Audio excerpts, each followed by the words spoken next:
उत्तर प्रदेश की राजनीति में एक बार फिर बड़ा घटनाक्रम सामने आया है, जिसने सियासी गलियारों से लेकर आम जनता तक तेज बहस छेड़ दी है।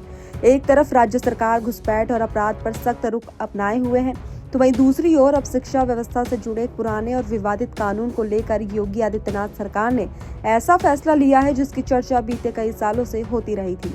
ये फैसला सीधे तौर पर समाजवादी पार्टी सरकार के कार्यकाल में पारित किए गए मदरसा विधेयक से जुड़ा है, जिसे अब औपचारिक रूप से वापस ले लिया गया है।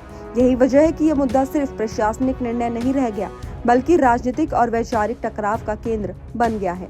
दरअसल साल 2016 में अखिलेश यादव के मुख्यमंत्री रहते हुए उत्तर प्रदेश मदरसा विधेयक को विधानसभा से पारित किया गया था। इस विधेयक के तहत मदरसा शिक्षकों और कर्मचारियों की नियुक्ति, योग्यता और सेवा शर्तों को सरकारी स्कूलों के समान सख्त नियमों के दायरे में नहीं रखा गया था।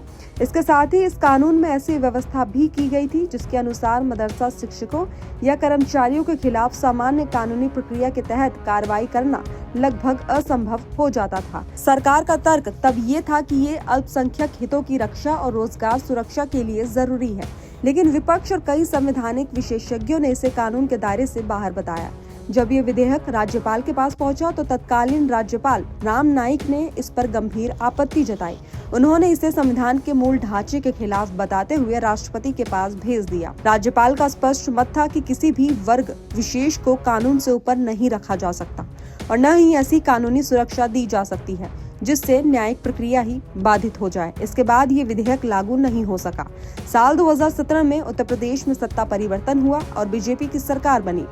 इसके बाद राष्ट्रपति की ओर से भी इस विधेयक को आपत्तियों के साथ वापस भेज दिया गया और केंद्र सरकार ने निर्देश दिया कि अगर आवश्यकता हो तो संविधान के अनुरूप नया प्रस्ताव लाया जाए। तो वहीं अब योगी आदित्यनाथ सरकार ने उसी पुराने विधेयक को पूरी तरह वापस लेने का फैसला कर लिया है। सरकार का कहना है कि ये कानून शिक्षा सुधार के बजाय वोट बैंक की राजनीति के लिए लाया गया था। इस कानून के तहत मदरसा शिक्षकों और कर्मचारियों को जो विशेष कानूनी सुरक्षा दी गई थी, वो संविधान में समानता और कानून के समक्ष बराबरी के सिद्धांत के खिलाफ थी। योगी सरकार का साफ कहना है कि अगर कोई मदरसा शिक्षक या कर्मचारी नियम कानून का उल्लंघन करता है तो अब उसके खिलाफ वही कार्रवाई होगी जो किसी भी अन्य सरकारी या निजी शिक्षक के खिलाफ होती है। पुलिस, प्रशासन और अदालतों के अधिकार अब समान रूप से लागू होंगे। तो सरकार ये भी स्पष्ट कर रही है कि ये फैसला किसी धर्म या समुदाय के खिलाफ नहीं है, बल्कि पूरी शिक्षा व्यवस्था को एक समान मानकों पर लाने की कोशिश है। योगी सरकार का तर्क है कि जब सरकारी स्कूलों के शिक्षकों के लिए योग्यता, प्रशिक्षण और जवाबदेही तय है तो मदरसों में अलग व्यवस्था क्यों होनी चाहिए। सरकार का मानना है कि शिक्षा का उद्देश्य बच्चों को भविष्य के लिए तैयार करना है, न कि उन्हें राजनीतिक संरक्षण के नाम पर एक अलग ढांचे में बांध देना। इसी सोच के तहत मदरसों को भी आधुनिक शिक्षा प्रणाली से जोड़ने की योजना बनाई जा रही है। तो वहीं इस फैसले के साथ सरकार ने ये संकेत भी दिया है कि मदरसों में पढ़ने वाले बच्चों को मुख्यधारा की शिक्षा से जोड़ने पर जोर दिया जाएगा। एनसीईआरटी पाठ्यक्रम आधुनिक विषय, विज्ञान, गणित, तकनीकी और व्यावसायिक शिक्षा को बढ़ावा देने की बात कही जा रही है, ताकि मदरसों के छात्र भी प्रतियोगी दुनिया में पीछे न रह जाएं।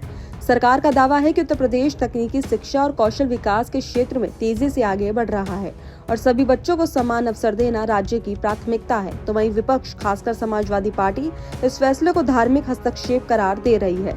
सपा का कहना है कि मदरसा विधेयक अल्पसंख्यक समुदाय के शिक्षकों और कर्मचारियों को सुरक्षा देने के लिए लाया गया था और इसे वापस लेना उनके अधिकारों पर हमला है। पार्टी इस मुद्दे को लेकर सड़कों पर उतरने की तैयारी की बात कर रही है। तो वहीं राजनीतिक विश्लेषकों का मानना है कि ये मुद्दा आने वाले समय में, खासकर 2027 के विधानसभा चुनाव से पहले, बड़ा सियासी हथियार बन सकता है। तो वहीं इस पूरे विवाद के बीच सबसे बड़ा सवाल यही है कि क्या शिक्षा व्यवस्था में अलग अलग कानून और मानक होने चाहिए? क्या कानून सबके लिए समान नहीं होना चाहिए?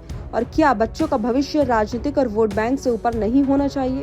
योगी सरकार का दावा है कि ये फैसला सिर्फ मदरसों तक सीमित नहीं है, बल्कि ये पूरे सिस्टम में सुधार की दिशा में। सरकार का कहना है कि उत्तर प्रदेश का लक्ष्य सभी बच्चों को गुणवत्तापूर्ण, समान और आधुनिक शिक्षा देना है, ताकि वह देश और प्रदेश के विकास में बराबरी से योगदान दे सके। तो वहीं अब देखना ये होगा कि ये फैसला जमीन पर किस तरह लागू होता है और आने वाले सालों में इसका सामाजिक और राजनीतिक असर किस दिशा में जाता है।